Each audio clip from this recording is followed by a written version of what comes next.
Mes deux invités, Manon Massé, porte-parole de Québec solidaire, et Pascal Bérubé, chef intérimaire du Parti québécois, député de Matane-Matapédia. Bonsoir à tous les deux.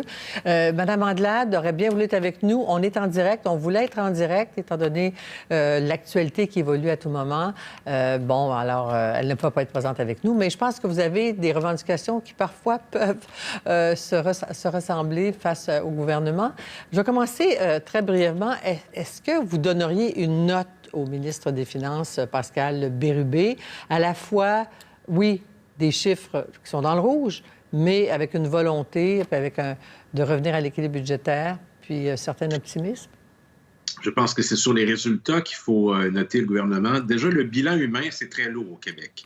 Et là, le bilan des finances publiques, ça montre que la situation est très sérieuse.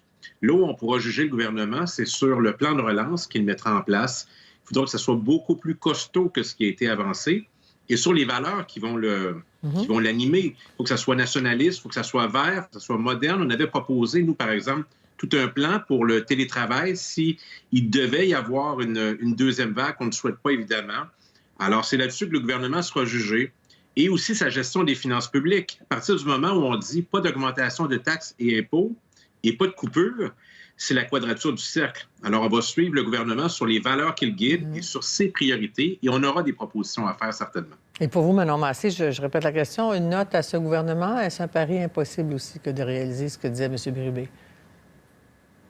Bien, c'est sûr que il ne faut pas se surprendre que les finances publiques du Québec vivent ce qu'elles vivent actuellement. Ceci étant dit, ce qu'on a vu aujourd'hui, c'est un portrait. Et nous, ce qu'on s'attend, c'est des choses beaucoup plus importantes au niveau d'une relance qui va permettre à l'ensemble des secteurs de pouvoir se relancer, pas seulement au niveau des infrastructures.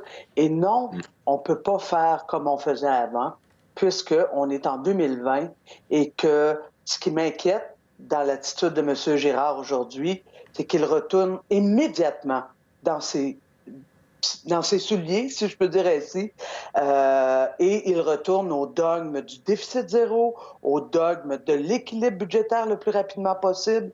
Ça, pour moi, c'est inquiétant parce que, comme me le dit souvent le premier ministre, l'argent ne pousse pas dans les arbres. Mais en même temps, il y a une loi qui force la quête de l'équilibre budgétaire. Alors oui? Mais Mme Dussault, regardez là, le projet de loi 61 est venu nous passer, ce gouvernement-là. Quand il veut faire des choses, il est capable de le faire. Et une pandémie, inévitablement, nécessite de poser des gestes importants pour réaligner l'économie dans quelque chose de plus résilient. Alors vous, M. Bérubé, les trouvez-vous réalistes quand même, les prévisions? Réalistes ou inquiétantes ou quoi? Le problème, c'est que contrairement à Ottawa, on n'a pas de directeur parlementaire du budget qui est indépendant et qui peut nous donner leur juste sur l'état réel des finances publiques. Il faut se fier au ministre des Finances. Et parfois, ce gouvernement, et parfois même pendant la pandémie, nous livre la version qui est la plus attrayante. Alors ça, c'est la première chose que je veux dire. Ça nous prendrait un portrait indépendant des finances publiques. Ceci étant dit, comment avoir confiance sinon que c'est le point de départ? Et là, la relance va s'activer, puis il y a des choix budgétaires qui vont être difficiles. Et c'est maintenant que le plus difficile commence pour le gouvernement. Alors, je me permets un certain nombre de propositions au ministre. Il a tout misé sur des infrastructures publiques qu'il a lui-même choisi ou avec son caucus. Je pense qu'il va falloir aider directement les PME du Québec. Le gouvernement du Québec a été plutôt timide si on le compare avec Ottawa en temps de pandémie. J'ai le regret de le dire comme indépendantiste, mais c'est la vérité. Alors, comment faire en sorte que l'économie du Québec se relève? Ça va passer beaucoup par les PME et aussi par une rigueur budgétaire. En même temps, la saine gestion des finances publiques, c'est de faire les bons choix. Et pour le Parti québécois, c'est ça.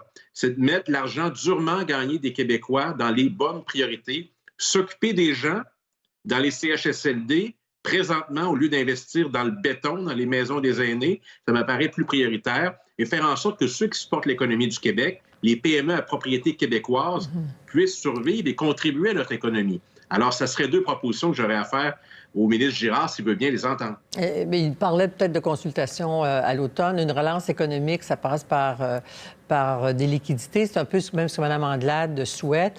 Plusieurs groupes de pression, on pense aux chambres de commerce, à différentes organisations patronales également, Mme Massé, disent qu'ils veulent ils ont besoin là, d'une relance immédiatement.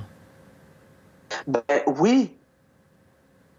Mais ce qu'on voit durant cette pandémie-là, c'est notre filet social.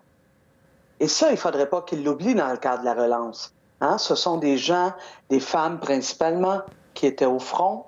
Et ces femmes-là méritent aussi qu'on les reconnaisse. Mais il faut que ce gouvernement-là aussi ne pense pas juste du côté dépenses. Il doit aussi penser du côté revenu. Et là-dessus, à plusieurs reprises, on lui a fait des propositions, notamment un impôt de pandémie. Vous le savez comme moi, il y a des entreprises qui ont bénéficié de cette pandémie-là.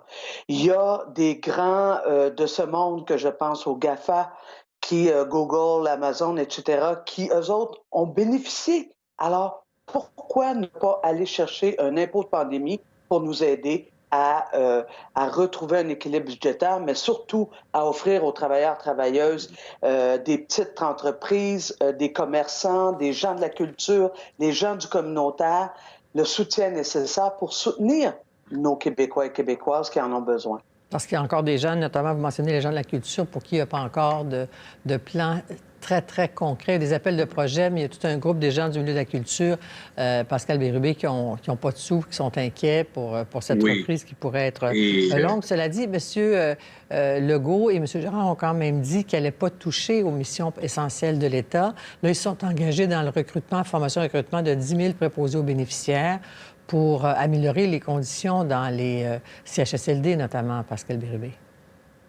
Oui, les sous, ça, c'est des millions et des millions, là. Ça fait l'objet d'une négociation. Puis là, le ton est donné aujourd'hui. Le premier ministre s'en prend aux syndicats parce que l'engagement solennel qu'il a pris ne semble pas suivi, notamment parce que il semble que la capacité du réseau à donner des emplois à temps plein à l'ensemble de ses préposés, les gens ne sont pas parlés là, avant de faire une annonce aussi importante. Alors, ce qui va être fondamental, selon moi, pour le gouvernement du Québec, c'est qu'il agisse sur plusieurs fronts. Prendre soin de ses ressources humaines, c'est des gens qui s'occupent de notre monde. M. Legault appelle ça des syndicats, moi j'appelle ça des représentants de travailleurs et de travailleuses. C'est du vrai monde, eux autres aussi, là, qui s'occupent de nous. Ensuite, le modèle coopératif, ça crée de la richesse dans nos régions. Les coopératives dans différents domaines, notamment dans le domaine culturel. C'est un modèle qui est encouragé au Québec, c'est éminemment nationaliste, encourager les coopératives. Et je reviens sur les PME.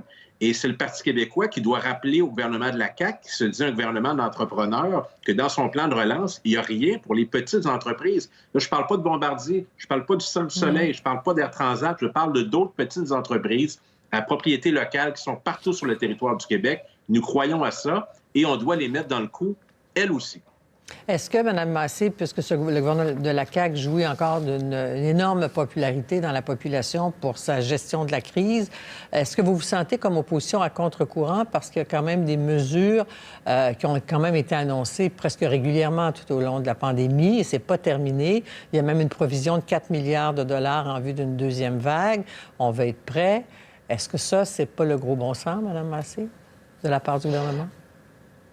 Ben, écoutez, nous, c'est les 3 dernières semaines où on a siégé, on a demandé quelque chose d'aussi simple de qu'est-ce que vous prévoyez pour la deuxième vague? Rassurez-nous.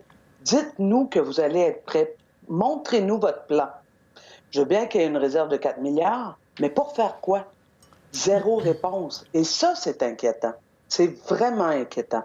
Puis, au niveau, je vous dirais, de cette relance-là, ce qui va être nécessaire aussi, c'est bien sûr que les travailleurs et travailleuses qui sont à la base, ceux qu'on a appelés les services essentiels, il va falloir qu'eux autres aussi, on les reconnaisse.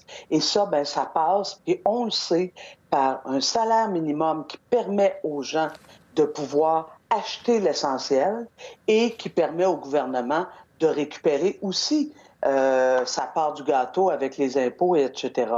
Il y a des moyens de prendre soin de notre monde à la base, pas ceux qui sont à coût de millions ont des bonnies de départ. Ça, je pense qu'on en a soupé de ça. Ah, vous pensez à M. Bellemare de Bombardier? Oui, oui. Le vote des actionnaires, Notamment. dont la famille Baudouin le contrôle. Merci, Pascal Bérubé.